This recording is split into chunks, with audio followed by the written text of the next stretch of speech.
రోజు అనగా శనివారం లక్కవరపుకోట ఎమ్మెల్యే క్యాంపు కార్యాలయంలో శృంగవరపుకోట నియోజకవర్గం తెలుగుదేశం పార్టీ సీనియర్ నాయకులు మరియు రాష్ట్ర కార్యనిర్వాహక కార్యదర్శి కోళ్ల బాలాజీ అప్పల్ రామ్ ప్రసాద్ జన్మదిన వేడుకలు ఎస్కోట శాసనసభ్యులు కోళ్ల లలిత కుమారి ఆధ్వర్యంలో ఘనంగా నిర్వహించడం జరిగింది. 5 మండలాలకు చెందినటువంటి తెలుగుదేశం, జనసేన, బీజేపీ నాయకులు, కార్యకర్తలు, అభిమానులు పెద్ద ఎత్తున తరలివచ్చి తమ అభిమాన నాయకుడికి పుట్టినరోజు శుభాకాంక్షలు తెలియజేయడం జరిగింది.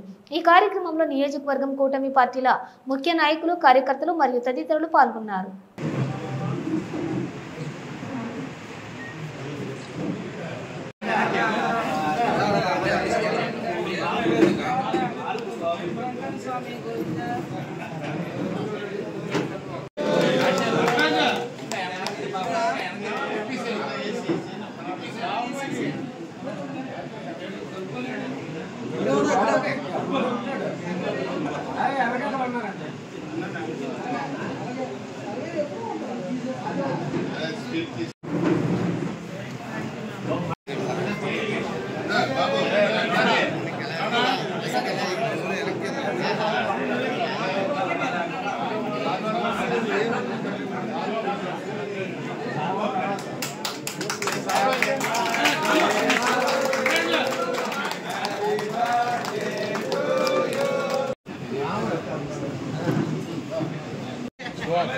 ఎగ్లెస్ ఏమి ఉండదు ఎగ్గే